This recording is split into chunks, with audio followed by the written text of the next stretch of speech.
అందరికీ నమస్కారం అండి.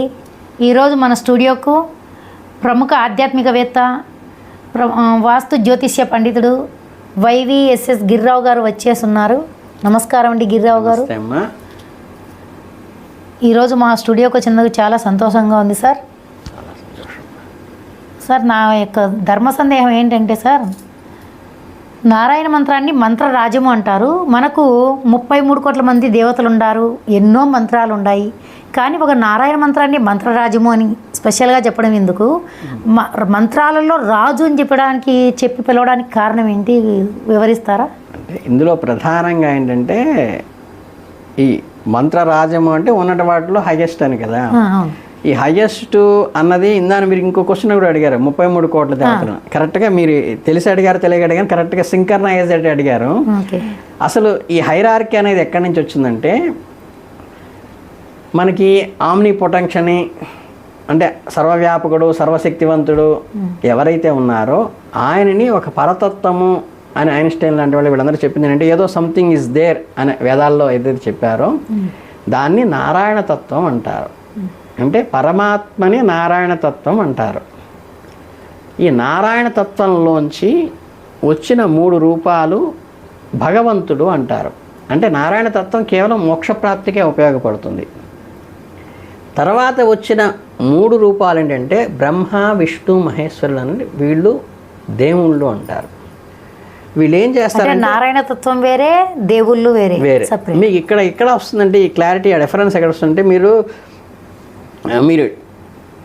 ఈ గురు బ్రహ్మ గురుర్విష్ణు గురుర్దేవో మహేశ్వర గురు సాక్షాత్ పరబ్రహ్మ తస్మై శ్రీ గురవే నమః అని చెప్పినప్పుడు గురు బ్రహ్మ అన్నారు, గురుర్ విష్ణు అన్నారు, గురువే విష్ణు అన్నారు, గురుర్దేవో మహేశ్వర అన్నారు, గురు సాక్షాత్ పరబ్రహ్మ అన్నారు. గురు బ్రహ్మ అని ఫస్ట్లో చెప్పారు, మళ్ళీ సాక్షాత్ పరబ్రహ్మ. పునరుక్తి దోషం వస్తుంది కదా, పునరుక్తి దోషం మహానుభావులు వారు చెప్పిన దాంట్లో ఎక్కడ రాదు. ఈ సాక్షాత్ పరబ్రహ్మ అనేది ఈ బ్రహ్మ కాదు. ఈ బ్రహ్మ వేరు, పరాబ్రహ్మ వేరు, మహేశ్వరుడు వేరు, పరమేశ్వరుడు వేరు, శక్తి వేరు, పరాశక్తి వేరు, విష్ణు వేరు, మహావిష్ణువు వేరు. ఈ మహావిష్ణువు కానీ పరాశక్తి కానీ పరమేశ్వరుడు కానీ పరాబ్రహ్మ అనేది ఆ పరతత్వాన్ని, అది నారాయణ తత్వం. దాని కింద ఉన్నది బ్రహ్మ విష్ణు మహేశ్వరుడు. వీళ్ళు ఏంటంటే వీళ్ళకో ఫ్యామిలీ అంటే ఒక భార్య, ఒక భర్త, ఒక పిల్లలు, వాళ్ళ కొన్ని వాహనాలు, వాళ్ళ కొన్ని డ్యూటీసు. అంటే ఒకడు సృష్టి చేయాలని, ఒకళ్ళ సృష్టిని మెయింటైన్ చేయాలని, ఒకళ్ళు లైన్ చేయాలని. మీకు ఏదైనా ఒక డ్యూటీ ఉందనుకోండి, మీకు డ్యూటీ ఉంటే అర్థం ఏంటి, మీ పైన ఎవరో బాస్ ఉన్నారు. అవును, మనకి డ్యూటీ ఉన్నది అంటే మన పైన ఎవరో బాస్ ఉన్నారని. ఓకే ఓకే కరెక్టే. అంటే ఇక్కడ బ్రహ్మ విష్ణు మహేశ్వరులకి వాళ్ళకి ధర్మాలు చేస్తున్నారు.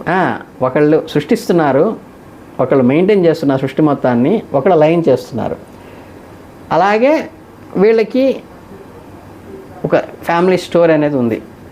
ఉన్నప్పటి నుండి వీళ్ళని దేవుళ్ళు అన్నారు. వీళ్ళందరూ కూడా ఈ లౌకిక అంటే ఈ మనకి ప్రపంచాన్ని సృష్టికి కావలసినటువంటి సృష్టిని చేస్తూ, మెయింటైన్ చేస్తూ, లైన్ చేస్తూ, మోక్షాన్ని కూడా ఇచ్చేటువంటి మంత్రరాజాలు వీళ్ళ ముగ్గురు. అంటే వీళ్ళందరికీ ముగ్గురికి ఏంటంటే మోక్షాన్ని ఇచ్చేటువంటి అధికారం ఉన్నటువంటి వాళ్ళు. వాళ్ళ కింద ఉన్నవాళ్ళు దేవతలు అంటారు. అంటే ఏంటంటే ఈ బ్రహ్మ విష్ణు మహేశ్వరుడు అనే లేయర్ కింద వీళ్ళు లక్ష్మీదేవి ధనాన్ని ఇస్తుందని, లేదా పార్వతీదేవి విజయాన్ని ఇస్తుందని, ధైర్యాన్ని ఇస్తుందని, తర్వాత మనకి సరస్వదేవుల విద్య వస్తుందని, ఇలా ఒక్కొక్కళ్ళ దేవతలు ఆంజనేయ స్వామి వల్ల మనకి ఈ భూతప్రేత పిశాచాలు నిర్మూలన అవుతాయని, ఇలా ఏంటంటే విఘ్ననాయకులు గణపతి ఆధారదనని, ఇలా ఏంటంటే వీళ్ళందరూ ఏంటంటే హ్యూమన్ బీయింగ్స్కి కావలసినటువంటి ధార్మిక జీవనానికి కావలసినటువంటి నీడ్స్ అన్నీ కూడా ఫుల్ఫిల్ చేసేవాళ్ళు దేవతలు. ఓకే. దాని కింద గ్రామదేవత అంకాలమ్మ, పోలేరమ్మ, నాంచారమ్మ, ఇట్లా రకరకాలు ఉంటాయి. వీళ్ళన్నీ ఏంటంటే హ్యూమన్ బీయింగ్స్కి రిలేటెడ్ కాకుండా కింద క్రీచర్స్ ఉంటాయి. అంటే ఏంటంటే గోవుల సంతతికి ఒకళ్ళు అధికారం, మేకల సంతతికి ఒకళ్ళు అధికారం, కుక్కల సంతతికి ఒకళ్ళు అధికారం, కోళ్ళకి ఒకళ్ళు అధికారి. ఇట్లా ఏంటంటే వాటి సంరక్షణ అంతా చూసేటువంటి కింద హైరార్కీలో ఉంటారు. ఆ కింద వచ్చేటంటే మనకి ఇవన్నీ ఉన్నాయి కదా, మనకి అశ్విని దేవతలు కానీ, పితృదేవతలు కానీ, లేకపోతే మనకి తాంత్రికమైనటువంటి దేవతలు కానీ, యక్షిణులు అంటారు, కిన్నెర కింపురుషులు, అవన్నీ ఏంటంటే అవి గ్రేడ్స్ ఉన్నాయి. వాటి కింద మానవ మాత్రంగా ఉండే దాంట్లో ఫస్ట్ అవతార పురుషులు వస్తారు.